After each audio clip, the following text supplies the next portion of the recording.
The sun was just beginning to dip beneath the horizon, casting the sky in hues of orange and pink as I waded into the cool, salty waters of the beach. The crowd had thinned, leaving only a few stragglers strolling along the shore or lying lazily on towels. I could hear the soft hum of conversations blending with the rhythmic crash of waves, and I felt that familiar pull, the ocean calling me deeper. The water was warm against my skin, soothing after the blistering heat of the day. I took a few strokes, letting the cool liquid slip over my shoulders, and then floated on my back, eyes closed, feeling the weightlessness, the freedom. For a moment, everything was perfect. It was one of those rare moments when you forget about all your worries, where the world falls away and it's just you and the sea. A small wave nudged me back to reality, gently rocking me forward. I turned over and began to swim further out, lost in the motion of my arms cutting through the water. The beach seemed a distant memory now, a thin line far behind me. I liked it out here, where it was quiet, where it felt like the world couldn't touch me. That's when I felt it. A brush against my leg, soft, fleeting, like seaweed. But not.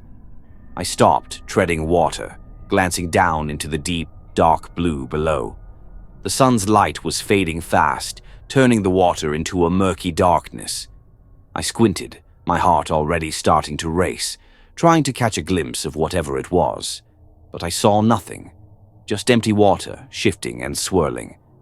Probably just a fish, I told myself, laughing nervously. I forced myself to keep swimming, pushing the thought to the back of my mind. But the uneasy feeling wouldn't go away, like an itch you can't quite reach. Then it happened again, a nudge, more forceful this time, against my other leg. I froze. A cold wave of panic surged through me, stealing my breath. I turned my head back toward the shore, now just a faint glow against the darkening sky. It looked so far away, too far. I kicked hard, trying to make myself move, but my legs felt sluggish, weighed down by an invisible force. The water felt thicker, like I was swimming through syrup. Every instinct screamed at me to get to shore, but I couldn't shake the feeling that something was watching me, something hungry. I kept swimming, trying to maintain my composure, but every splash of my hands felt too loud, too desperate. Suddenly, there was a massive tug on my right leg, sharp and violent, pulling me under. I gasped, swallowing a mouthful of seawater as my head disappeared beneath the surface. I thrashed, kicking wildly, and felt a searing pain shoot through my calf. My brain barely had time to register the horror as I fought my way back up, breaking the surface, gasping for air. "Help!" I screamed, my voice cracking. But the beach was so far away and the few figures on the shore were mere silhouettes, too far to hear, too far to help. I could feel it then, a pressure tightening around my leg. I dared to look down, and that's when I saw it. The dark, hulking shadow gliding just below me, circling. It was massive, easily twice the size of me, and moving with an eerie, effortless grace. My heart pounded so hard I thought it might burst out of my chest. The shark's tail flicked, and it turned sharply, coming back around. I could see its fin cutting through the water now, that iconic, terrifying sight that turns your blood to ice. It was closer now, too close, its movements slow, deliberate. I could see its eyes, cold, unblinking, black pits of nothingness sizing me up. I kicked and thrashed, trying to make myself big, to scare it off. But it kept coming. My leg was burning now, blood seeping into the water around me, clouding my vision with streaks of red. I was bleeding, and it knew. It smelled it. I thought of my family, of never seeing them again. I thought of all the things I hadn't done, all the things I'd never get the chance to do. The tears mixed with the salt water on my cheeks, and I fought back a sob, forcing myself to stay above the surface, forcing myself to keep moving, even though I could feel my strength waning. It was right beneath me now. I could feel the displacement of water as it swam by, feel the rush of its body slicing through the sea with that terrifying purpose.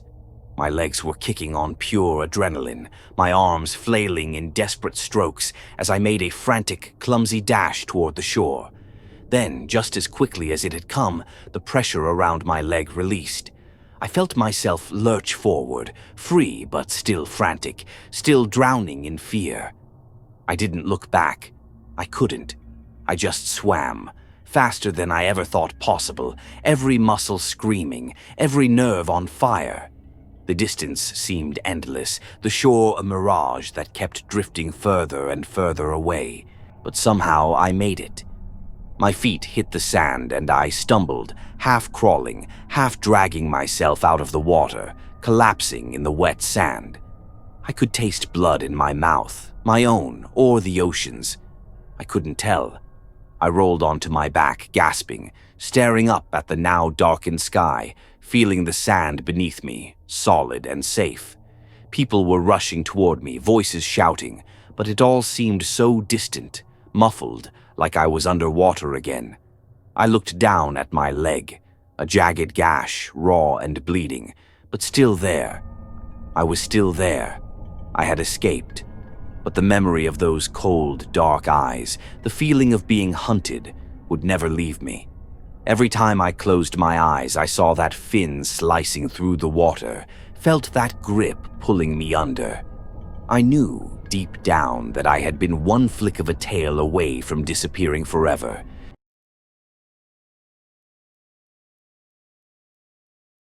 It was supposed to be the adventure of a lifetime, a deep-sea diving trip off the coast of Australia, far from the crowds and tourist traps.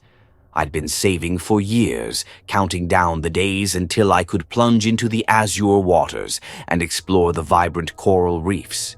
It was a clear day, the kind where the sun kissed the ocean just right, making the waves sparkle like diamonds. I felt a surge of excitement as the boat rocked gently beneath me, the hum of the engine blending with the sound of seagulls circling overhead. I suited up, the weight of the diving gear a familiar comfort.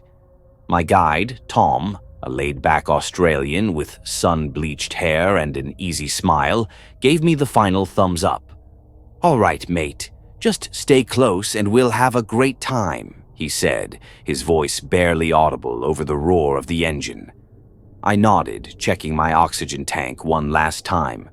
My heart was racing, but it was the good kind of nervous, the thrill of the unknown. I adjusted my mask and took a deep breath, then stepped off the edge of the boat.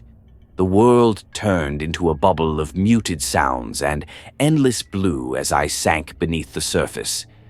I exhaled, watching the stream of bubbles rise and disappear into the shimmering light above.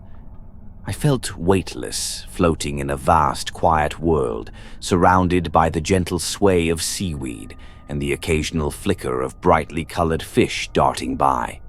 We descended slowly, the water growing colder and darker as the sunlight filtered down in fragmented beams. The coral reef came into view, an underwater garden of twisting shapes and colors. Schools of fish moved like synchronized dancers, gliding in and out of the coral as if performing just for us. It was everything I dreamed of, peaceful, mesmerizing, and utterly beautiful. Tom pointed to a cluster of clownfish nestled among swaying anemones, their vivid colors contrasting sharply against the reef's rocky backdrop. I swam closer, entranced by the tiny ecosystem playing out just inches from my face. It was like being in another world, one that felt timeless and untouched. I was so absorbed in the moment that I almost missed the shift in Tom's demeanor. He had stopped moving, his body rigid, his eyes fixed on something just beyond the coral. I followed his gaze, squinting into the murky blue. At first, I didn't see anything, just shadows and the gentle sway of water. Then it appeared, a dark shape gliding silently, its movement almost imperceptible. A shark. My heart plummeted, and I froze. It was a great white, its massive body sleek and powerful, cutting through the water like a bullet. It was far enough away that I could convince myself it hadn't noticed us, but the sheer size of it was paralyzing. I'd seen sharks on TV, heard stories, but nothing prepared me for the real thing. It was monstrous, a living nightmare moving with predatory grace. Tom signaled to me, his hand gestures sharp and urgent. "Stay calm, stay close." I nodded, though my muscles were locked in place, my breathing too fast, too shallow. The regulator in my mouth felt suddenly constricting, every breath a struggle. I kept my eyes glued to the shark, watching as it circled slowly, its movements deliberate and menacing. It was studying us, deciding whether we were worth the effort. We started to ascend, moving with careful, measured kicks. I kept glancing back, unable to tear my eyes away from the shark. It was still there, following, closing the distance inch by inch. It seemed so casual, so indifferent, and that made it worse, like it knew it was in control, knew that at any moment it could turn this peaceful dive into a bloodbath. My mind raced with frantic thoughts. Was it attracted by the light? My movements? The rhythmic swish of my fins felt too loud, too frantic. I willed myself to slow down, but panic was creeping in, tightening its grip around my chest. My breath hitched, and I could feel the cold rush of fear coursing through me, mingling with the icy water. The shark veered off slightly, and for a fleeting moment I thought maybe we were safe, that it would lose interest. But then, with a sudden burst of speed, it turned, its path arcing straight toward us. I felt the water shift, a subtle pull that seemed to draw the air from my lungs. My heart was thundering, every instinct screaming to flee, to swim as fast as I could, but I knew that would be a fatal mistake. Tom grabbed my arm, squeezing so tight I thought he might crush it. His eyes were wide, the calm, easygoing guide replaced by sheer terror. He pointed up, urging me to keep moving, to not look back. I kicked harder, my legs burning with the effort. I could see the shadow of the boat above us, a blurred outline against the dappled light. It felt so close, but every second stretched into eternity. The shark was right behind us now. I could feel it, the water growing heavy, charged with the predator's presence. I didn't dare turn around, but I could sense it, its massive form closing in, the silent menace of its approach. My mind conjured images of those teeth, rows upon rows of serrated knives designed to tear flesh from bone. I imagined the impact, the snap of powerful jaws, the cold rush of agony. We were almost there. Tom reached the surface first, bursting through the water with a gasp. I was right behind him, the sunlight blinding as I broke free. I heard shouting, frantic voices from the boat, saw hands reaching down, and then I was being hauled up, the rough texture of the boat's deck scraping against my skin. I collapsed, ripping off my mask, gasping for air as if I'd been drowning. My hands were shaking uncontrollably, my heart hammering against my ribs. Tom was beside me, his face pale, his breath ragged. The crew was shouting, pointing to the water where the shark's fin sliced through the waves, circling the boat as if taunting us. It lingered for a moment, then, with a flick of its tail, it vanished back into the depths, leaving nothing but ripples in its wake.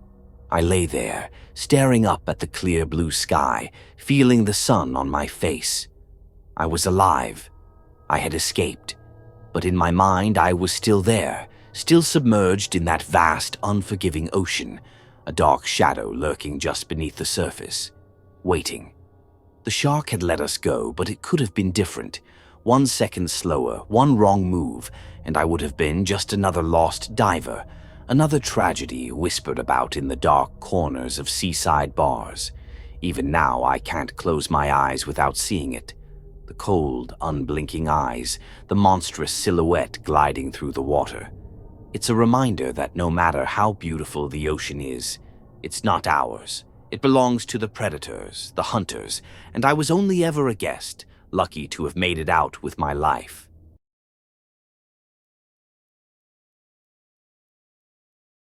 The beach was packed that day, families sprawled out on colorful towels, kids squealing as they chased each other along the shore, and couples wading into the shallow surf, laughing as the waves rolled over their legs. It was one of those perfect summer days in New Jersey, the kind where the heat clung to your skin and the air smelled like sunscreen and salt water. I had been itching to get in the ocean all morning, watching the waves crash, each one calling to me like a siren song. The lifeguard's whistle cut through the air as I made my way to the water's edge, my toes sinking into the wet sand. The ocean looked inviting, cool and vast, stretching out to meet the horizon. I waded in, feeling the chill rush up my legs, a welcome relief from the sweltering heat. The water was murky, the kind that made you squint and wonder what lay beneath. But I didn't care. I was here to escape the crowds, to let the waves carry me away from the noise and bustle of the beach. I swam out further than most, past the breaking waves where the water was calmer, letting myself float on my back, staring up at the blue sky. The sounds of the beach faded into a distant hum, replaced by the rhythmic pulse of the ocean and my own steady breaths. I closed my eyes, letting myself drift, weightless and free. But then, in an instant, the tranquility shattered. Something bumped against my leg hard. I jolted upright, my heart leaping into my throat as I scanned the water around me. My first thought was a piece of driftwood, maybe some seaweed. But deep down, I knew it was something else, something alive. The water was still for a moment, deceptively calm. I tried to steady my breath, telling myself it was nothing, but my eyes kept darting, searching the opaque water for any sign of movement. The sun glinted off the surface, blinding me in flashes, and I felt a surge of frustration. I couldn't see anything below, just darkness. Just shadows. Then it came again, a nudge that wasn't gentle or curious, but deliberate, forceful. I gasped, my body stiffening, muscles locking in terror. I glanced back toward the shore, but it seemed impossibly far, the people tiny, oblivious figures playing in the sand. I was alone out here, alone and vulnerable. I turned and began to swim, pushing through the water with frantic strokes, every muscle screaming at me to move faster. I could feel my heartbeat in my throat, loud and erratic, drowning out the sound of the waves. The water seemed thicker, heavier, like it was trying to pull me back, to keep me from escaping. I didn't see it coming. A searing pain tore through my leg, white-hot and excruciating, as if 100 knives were slicing through my skin all at once. I screamed, a guttural sound that was lost to the ocean, bubbles rushing from my mouth as I thrashed. I kicked wildly, desperate to free myself, but the grip was relentless, a crushing force that pulled me under. I caught a glimpse of it, a flash of gray, a sleek body, a fin cutting through the water like a blade. A shark. I was spinning, the world a chaotic blur of bubbles and blood. My leg felt like it was being torn apart, the pain so intense I thought I might black out. I clawed at the water, trying to push myself up, to reach the surface, but the shark's jaws clamped down, dragging me deeper, further away from the light. I could feel the rough texture of its skin scraping against mine, the immense power of its body thrumming through the water. It wasn't just biting, it was thrashing, shaking me like a rag doll. I thought I was going to die. In that moment, all I could think about was how badly I wanted to breathe, to take just one more gasp of air. My lungs burned, my vision dimming as I struggled against the crushing force. I kicked with my free leg, pounding against the shark's side with every ounce of strength I had left. It felt futile, hopeless, but then, miraculously, the pressure released. I shot to the surface, gasping, choking on seawater as I flailed, desperately trying to keep my head above the waves. The world around me was spinning, my leg throbbing with a pain so fierce it nearly blinded me. I glanced down, horrified to see a cloud of red billowing out from my leg, the water tinted with my own blood. I could see people on the shore now, Their faces turned in my direction, their expressions frozen in shock. Someone was screaming, pointing, but the words didn't reach me, lost to the roar of the waves and the frantic pounding of my heart. I kicked and clawed, every movement agony, every second a battle to stay afloat. The lifeguard was blowing his whistle frantically, diving into the water, but it felt like he was moving in slow motion, the distance between us insurmountable. I tried to swim, but my leg was useless, a dead weight dragging me down. I could feel the shark circling beneath me, a dark presence that loomed just out of sight, waiting for its next move. I was a target, marked by the trail of blood that followed me like a death sentence. The lifeguard reached me just as my strength was fading, grabbing me under the arms and hauling me up, his movements quick and desperate. I clung to him, my fingers digging into his skin, my breaths coming in ragged, uneven gasps. I could feel the pull of the current, the threat of the shark still lurking. But he kept us moving, paddling fiercely toward the shore. Every second felt like an eternity, the beach stretching out like a mirage that kept shifting further away. I could hear the lifeguard's strained breaths, feel the tension in his muscles as he fought against the water. My vision blurred, the world tilting as the pain in my leg pulsed with each beat of my heart. But somehow, we made it. Hands reached down, grabbing me, pulling me onto the sand.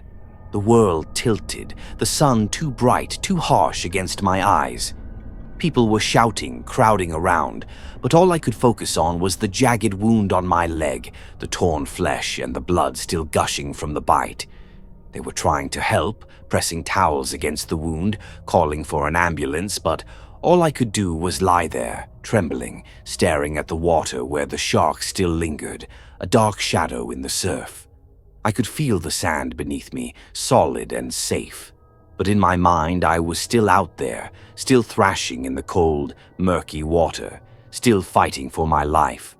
I'll never forget the feeling of those teeth sinking into my skin, the primal, all-consuming terror of being hunted.